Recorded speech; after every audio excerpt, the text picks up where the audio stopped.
I'm Dean Newland, and welcome to Leadovation. Reimagine, facilitate, flourish. This podcast is dedicated to the art and science of innovative leadership.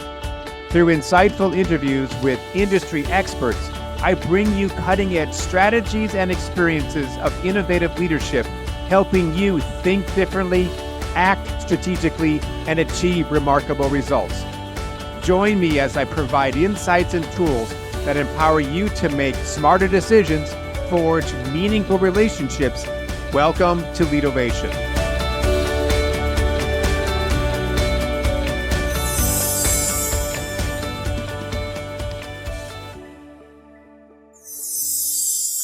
There is a moment in leadership when being nice stops working and quietly starts doing damage. In this episode of Leadovation, I sit down with Andrea Wanerstrand, founder of A3 Culture Lab and former global leader at Microsoft, to unpack the difference between being nice and being kind at work, and why it even really matters, and why it does matter more than ever. Andrea explains how nice cultures often create false harmony, passive-aggressive behavior, and broken trust, while kind leadership requires courage, consistency, and clarity. We talk about belonging versus fitting in, why trust erodes when leaders hide behind politeness, and how human-centric leadership shows up in real everyday behaviors. You'll hear practical insights on how leaders can build accountability without losing humanity, and why autonomy, authenticity, and kindness form the foundation of high-performing teams. So if you're serious about building trust and culture that lasts, this conversation will challenge and hopefully help you lead better. Andrea, good to see you. And I am happy and glad that we are able to have this conversation. I was talking to a CEO yesterday about their needs to improve their culture. And he said something that I thought was interesting, which was, we no longer want to just be nice. And somehow the word nice became almost like a four-letter word. What do you think about that? I think you may have a thought when it comes to that. What's your perspective, and why are we backing away from this term nice in companies? So I often talk about being kind over nice. And often when we're nice, it's an intent that we're wanting to be liked. We're trying to be accepted, fitting in, and it's more about us than the other person. So it can have a sugar coating, if you will. It can have this aspect of, oh, I'm just being pleasant, right? Versus kind can come with courage and courageous conversations. Kind is like telling the hard thing, but in a constructive way to move the ball forward. And kind is looking towards growth and the individual. Nice is nice. It's like icing on the top, whereas you can get the depth with true kindness. So I love your definition. I agree with it. And I'm also curious to your thoughts on what appears to be, at least in my perspective, a real heightened desire to be liked, to be away from those crucial conversations because of we're isolated. There's increased depression, isolation, all the things that we know about. So in one way, you're saying something that makes a lot of sense, but also there's external forces that seem to be saying, but I want to be nice because I do want people to like me. How do you marry the two? Are you trying to fit in, or are you trying to belong? So fitting in is when tell me about, that's good. What's the definition of the two? Yeah. Fitting in is when I am morphing myself to what is the norm or expected, or the attributes of the grouping that I'm trying to, or the individual I'm trying to join, and I lose my authenticity. I'm not being liked for me. I'm liked because of the performance that I'm showing. It's a form of faking it till you make it. And the sad part is the destination means you never really make it for you, and you feel even more isolated. Versus, are you seeking belonging? Finding your group, your tribe, your your people, if you will. And that's where you can really have a balanced of your nervous system, and you're able to see if I can articulate this. You're Tip of the able tongue, to teeth, and lips. Yeah. you're able to really be genuine Hmm. and have true connection. And so are you trying to put your puzzle piece and fit it in, or is it a true part of the puzzle that makes you belong? It sounds like a simple concept. Oh, it's hard. And I believe the ramifications are huge when you have people and cultures that are consciously, unconsciously focused on trying to be nice, as you said in the beginning. How do you then make that transition? How do you help a team or an individual go from being nice to being kind? So when we are putting on a persona, we actually will crack at some point. There'll be a stress point. There'll be a moment where you're caught off guard. And all of a sudden, it puts a crack in the trust around you because we as humans like consistency. We want to know what to expect. So if you're nice all the time and all of a sudden you're having a down day and you can be simply frowning rather than smiling Mr. Nice, the trust that you have with the other individual has come down. Hmm. So if you can find the courage within yourself to go outside of your initial comfort zone, and a comfort zone is always changing, right? It's until we're comfortable again.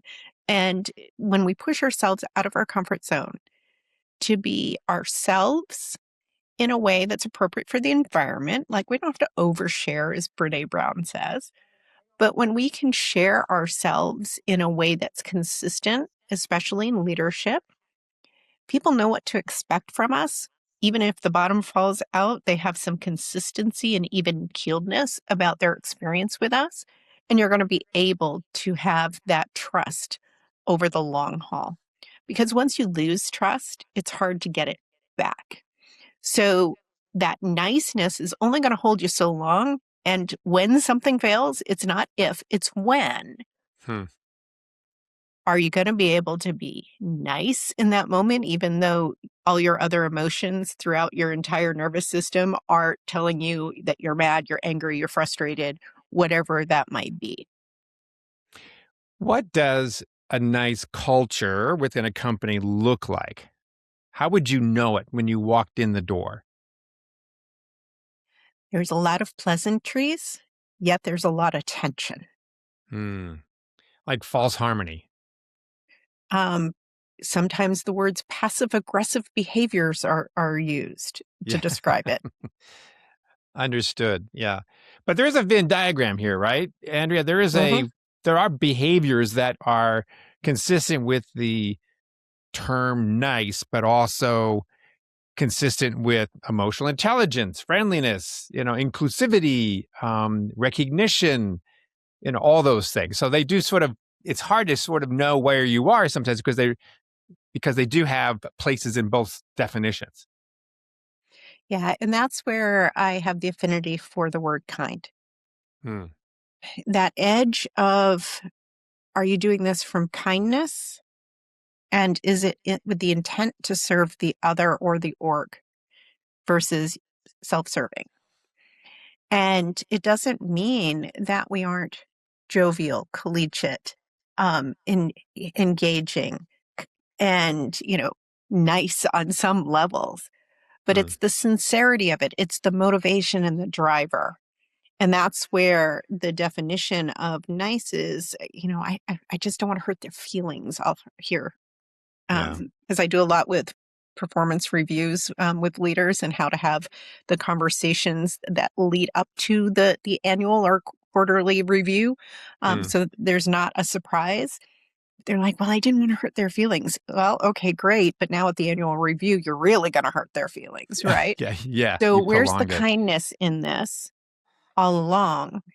And finding that edge. There is a Venn diagram. Our behaviors and how we interact with each other is not just in the word nice or the word kind, but it's more where the gravity of intent is coming from. Are you trying to Hmm. fit in? So are you trying to be nice and trying to be liked?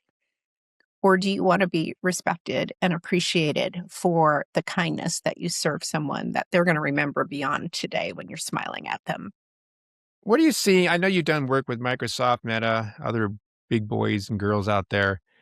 What are your overall diagnostic insights tell you about where leadership is heading when you look at those examples? There is a shift towards more human centricity. When I was at Microsoft, or even, well, yeah, when I was at Microsoft, say 20 years ago, how you feel would not have been a word that was on the employee surveys. Under Satya Hmm. Nadella and Hmm. coming in with Carol Dweck with the growth mindset, how we think, how we feel, the behaviors behind them over the last decade has become front and center.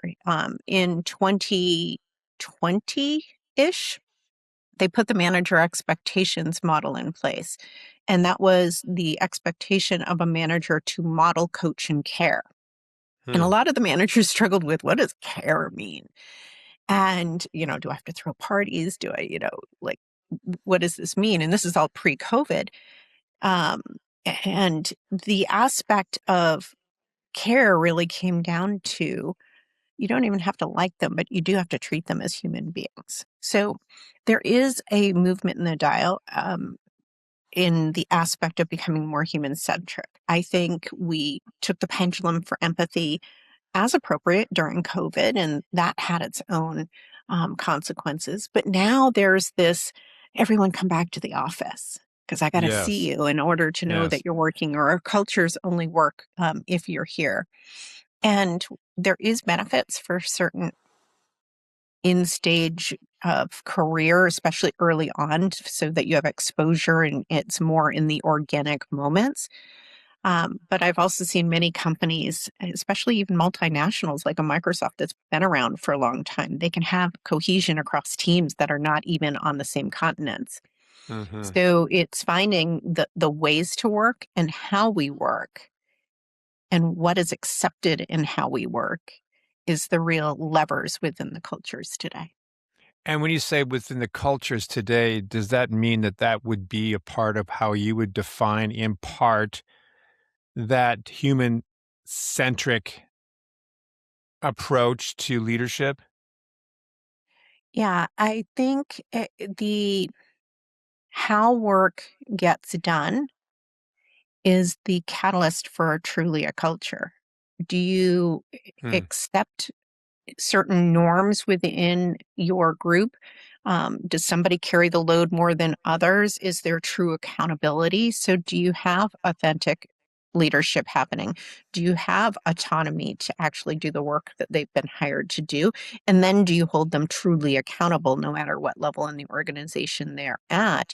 And when I say accountability, do you show them gratitude and congratulations when they get it right, as much as the accountability that we're mostly hearing about when we talk about it in the business world of you got it wrong, you're accountable.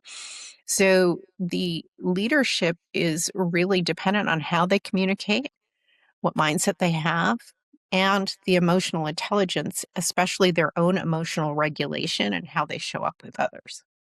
So boil it down into maybe a sentence. What is this human centricity versus what is not? So we can really see the stark difference between the two. It's a very transactional world when In it's a, when not, it's not. Okay. Yeah. right?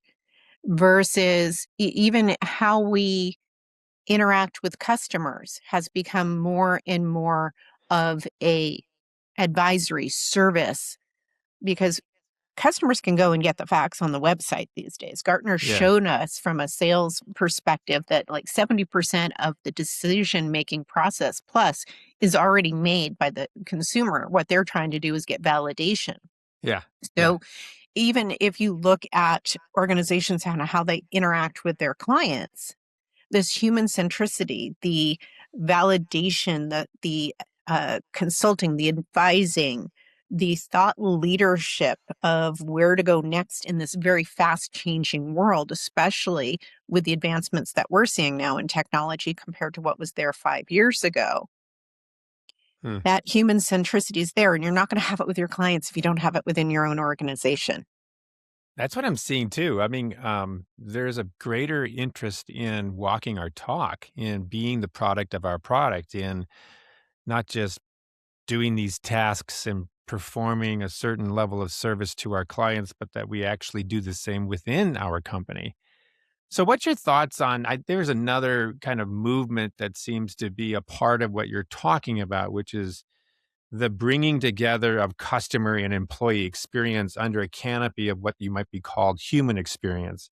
I know it's showing up a lot in healthcare. Are you seeing it? And what's your thoughts in terms of that trend? I'm seeing it, and in particular, as we have more generations than there's been in a long time in the Yeah. workplace.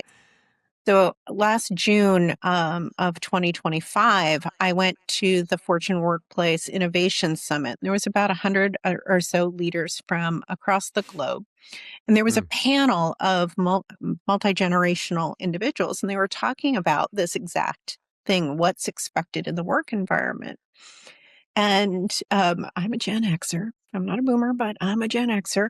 And they made the comment that Gen Xers and boomers were raised to go to school for 20 years, right? yes. Then work Yes. for 50 years Yes. and then live for 20 years. And yeah, on some retirement Maybe, if or you're yeah, lucky, maybe it's more like maybe. 10.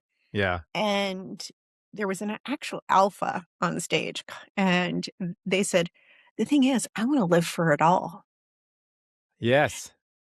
And so this idea of the only go to school and then everything's about work and then you get to enjoy life is not the value system for the younger generations that are now taking on the workforce. And so, how do you reconcile individuals that don't just value the paycheck? They also know continuity is not there from a paycheck in today's work environment.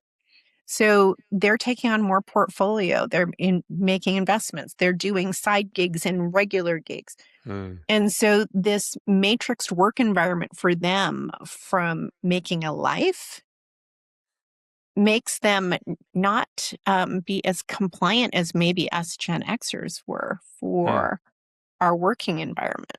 And if you're not treating them as humans, and some of the things that maybe were allowed 30 years ago in the workplace, or even 20 years ago, or 15 years ago, for how people interact and how managers treat employees. It's you've got a workforce that's just not accepting it anymore. Back in 2008, when we had that nice little crash in our economy, I remember seeing some Gallup data that said during that time engagement levels were very, very high. And my interpretation of that data is, yeah, we're engaged because we're afraid of our jobs. We got to Hmm. work and double down in order to keep what we already have.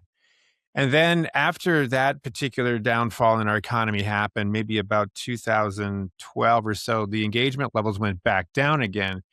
And the narrative was, well, we worked our tail off and we never got a reward for it. So, Hmm. so the heck with you, right? Now, yesterday, the day before, Gallup had another set of data that came out that says that in 2020, interestingly enough, which was right when we were in the middle of COVID, our engagement levels across all industries in the United States was very, very high, relatively speaking. And now it's come way down to a whopping 31%, which is unbelievable that it's that low, considering that the rest is unengaged, right? So when you think about this human centricity piece that you described, how do you see it marrying up with the external environment? Meaning our world around us, call it the economy, what have you, seems to create um, certain headwinds or encourages certain new behaviors within companies. What do you see the connection? How do you marry that up? Sure. So during COVID, the one sure thing we had to a certain aspect, as much as one could be sure, was that we could connect online with the individuals around us, right? That we were Yeah. working with. So, you know, Zoom as a company boomed in those moments, as did the advancements on Microsoft's Teams and Google Workplace. So this technology boom at the time and the idea of pushing things to um, online presence, and this is right when AI is starting to become Mm. more accessible. It was as much as the pandemic was a pandemic, and there was fear and insecurity, rightly so, because of health and how we could be with people and missing people and not being connected there.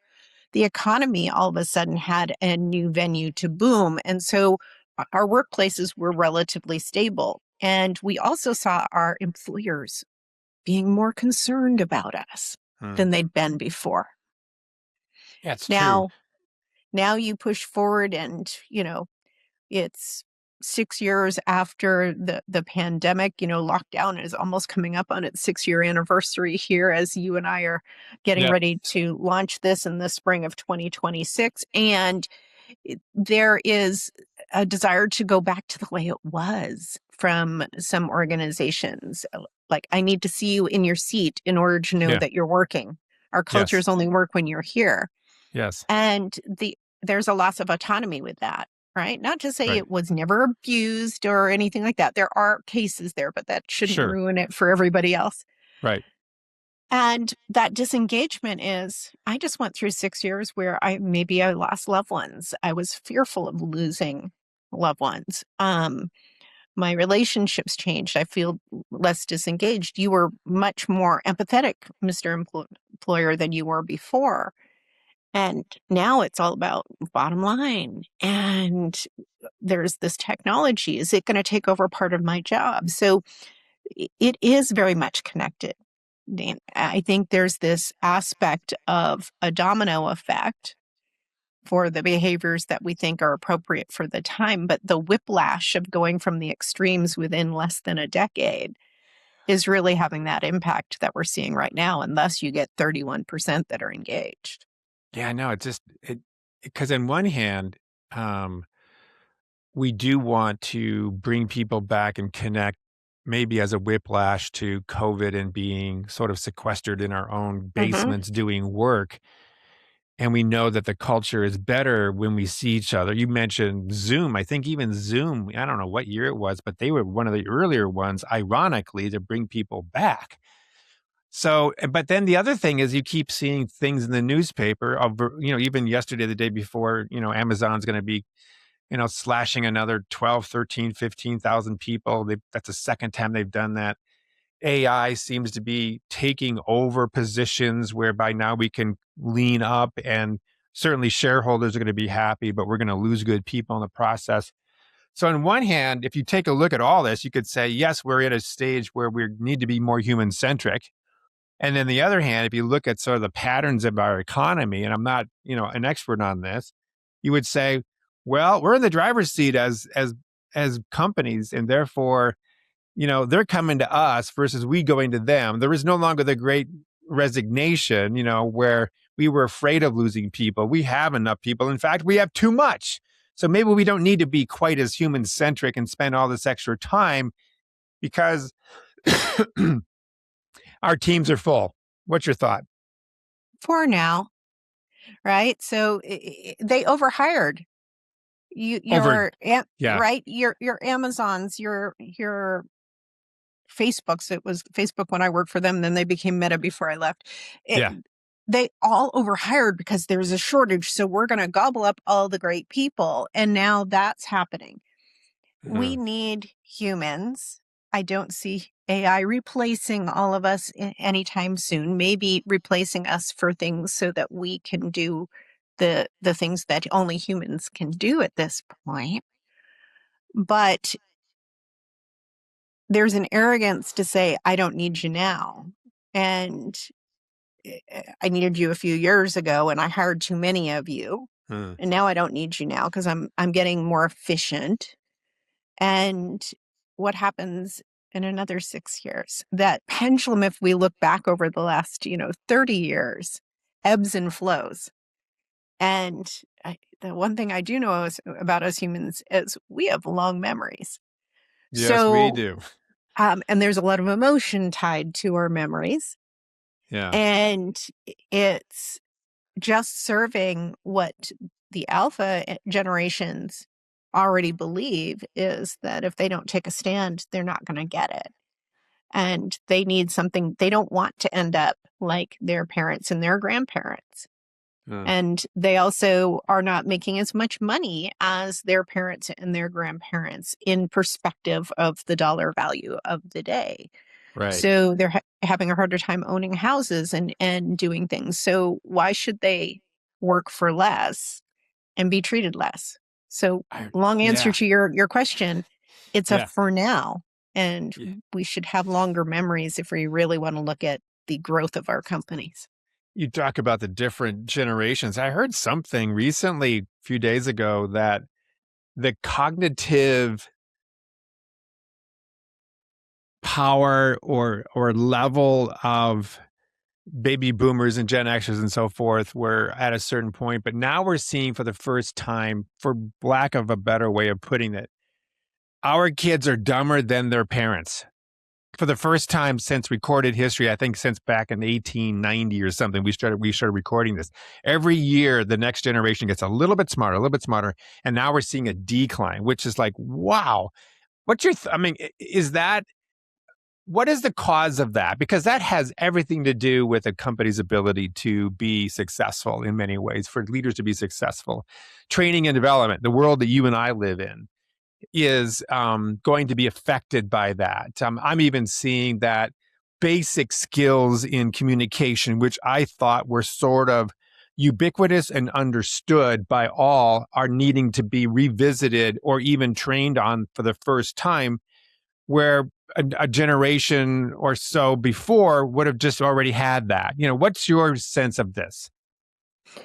Uh, The expectations for autonomy for, I'll speak to my generation of Gen X.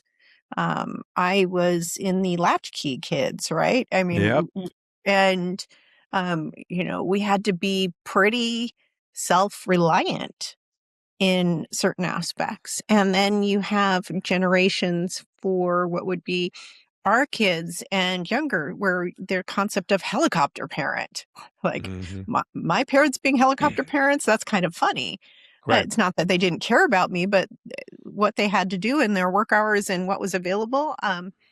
And so, how have we taught our new generations autonomy and self navigation and um, self validation Mm. and self regulation in a world where you can get things a lot faster than what we could before? So, speed is great.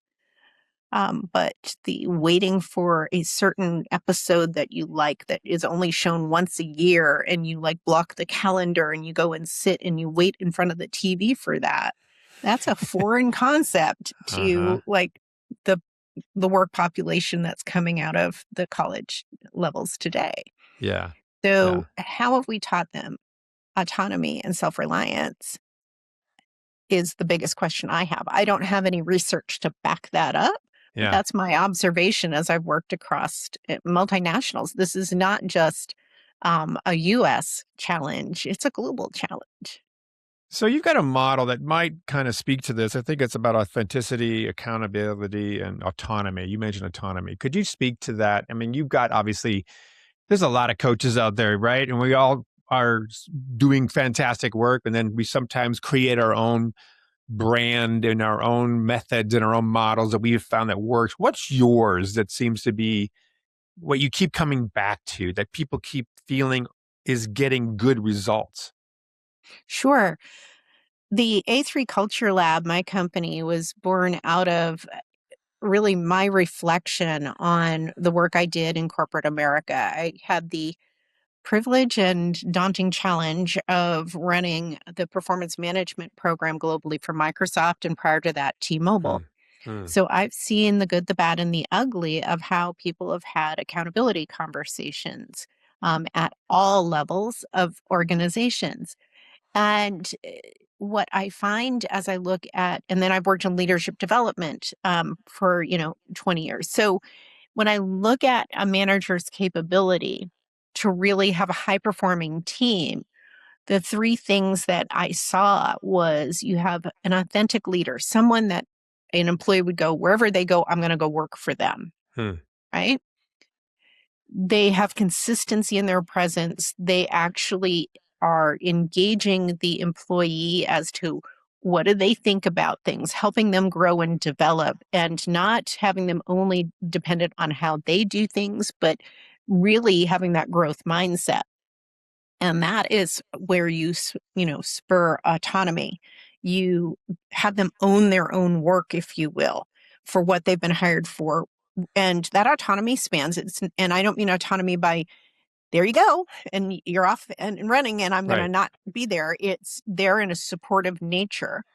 And then it makes it so much easier to hold them accountable because you're being authentic. They know what to expect. You're being kind and you're having the hard conversations when needed. And you're motivating and being a mentor when needed. And you're creating autonomy with them so that they own their work. In fact, a lot of the ideas of how they're executing it, they're actually coming up with your support. You're being curious and you're asking the questions. And then when they succeed, you celebrate it and you move it forward. Hmm. So the magic triangle that I found with high performing teams all across the globe is having that authentic leadership that knows how to foster and create autonomy and can hold accountability in an everyday sense so that their team is navigating forward to the North Star that they've directed. Hmm. Do you find that most organizations embrace the idea of creating the structure for teams, or is it more siloed in its approach and teams is sort of like an afterthought? It's a yes and to both of those. Yeah. When the companies that I deal with are multinational generally, and you have subcultures. You have a general culture for a company, and then even within a geo, you'll have subcultures based on the leadership there and the leadership levels. The function of a team and how you interact, the biggest miss that I see today is the numerous reorgs that happen, and they'll create teams and silos with this high level concept of how this function or team over here is going to interact with this function team over there. But they never get down to how they actually interact and collaborate. Hmm. And that's where they end up in this vicious cycle of reorg, reorg, reorg. And so teams and the cohesion of teams and working cross matrix starts falling down. So it's a yes and to your question in the aspect that a leader can establish a pattern for a team and a way of working, and the team members themselves influence that, and that they are only part of a greater whole in any size organization, how they collaborate and interact with other teams. And there's several things that can derail them based on what an organization does. I've was really my eyes opened up, I don't know, 20 years ago, 15 years ago, by reading a book by a guy named John Katzenbach out of Harvard. And his book was called The Wisdom of Teams. And why I liked it was I think, and you probably run into this too, we talk about teaming or teamwork from a behavior perspective. Trust, accountability, authenticity, those are great things. And I sometimes think that what we need to include in that is what's the structure of a team that creates the framework so that these behaviors can really flourish. And he did a great job of being able to handle both sides of the equation, the structure, small number of people all committed to a common goal. You have, all these agreements in terms of how the sinews of each other connect. And yet you have this emotional intelligence behavior set that also supports all that. And that has really helped, at least me, in terms of developing teams for companies, is to say, we're not just talking about behaviors, we're talking about structure. Yeah. And it's clear roles and responsibilities. Yeah. Why is there a construct of a team? And what is the expected input output from each individual on the collective team? And how does that team interact with other function teams within a company so that everyone's working towards the company's North Star goals? Mm. And that construct needs deliberate thought and intent. It's not just, oh, we've got a higher workload, let's add more people. Add more Yeah. people to do what? Right. And who's accountable for what? And what's the interdependencies? And if that structure has not been thought through, that's where you get the wash and repeat reorg cycles that you'll see in a lot of these large companies. Yes, exactly. There was going back to that Gallup study that that I talked about a second ago with a 31% engagement rate. They finished by saying, well, what are the things that are really causing this? Why are we so low? And there were three things. One was people don't feel that the organization, or most likely their direct supervisor, really, quote unquote, cares for them. You had talked about that before. That you can be kind, right? That's an important piece of this. Another one was career opportunities. That may or may not be something that one can guarantee. But three, which you and I both are in this world, opportunities to learn and grow. And obviously that's all about what you're about. Mm-hmm. That's great. So Andrea, tell people how they can connect to your work, and LinkedIn, websites, that kind of stuff. Sure. I do have a presence on LinkedIn in particular out of my social media. So they can connect with me there. They can also reach out at a3culturelab.com. And again, I just have a passion for helping people create workplaces where they can thrive as humans. And I appreciate you having me on today. Oh, it's been great. I forget who the author was. I'm quoting somebody that I can't remember, but they made this really interesting point around more so than maybe religion, politics, or other types of social systems, what takes place within a company and all that drama and dynamics and the fact that we have to make results can actually have a greater impact on society than all the other ones that were mentioned, So I think that I kind of play for that. I think you play for that. We're not just talking about how do we support the work life experience of people, but we do know, and we didn't even get into it, that already permeates to the home and to our communities and our churches. I was over at a healthcare organization just last week, and somebody came up to me. My wife is also a coach, and she comes up to me and she goes, I just want you to know that Joanne has changed my life. She's a coach. Joanne is. And not only that, it's changed my family's life. Of course, my wife was beaming when she heard that, when I gave her that information. So I think that the work that you do not only impacts those that go to work, but it impacts those that know those people who are going to work. It has a ripple effect that we may or may not even be aware of. So I really applaud your work, and I just hope you keep doing it. Thank you so much. The number one thing that happens to get people out of work-life balance is a Sunday afternoon when you're home stressing about what's happening the next day, right? Yeah. We think there's a work life and a personal life, but our nervous systems and our brains never got that memo. There's just one you. That's right. And how you're navigating through this world. So if you can get the place that you spend a lot of time in the workplace and get how you want to be in that place, the other things will follow. That's so true. I mean, our world, my world, is the amalgamation, the connection of work and family and play, and it's all sort of.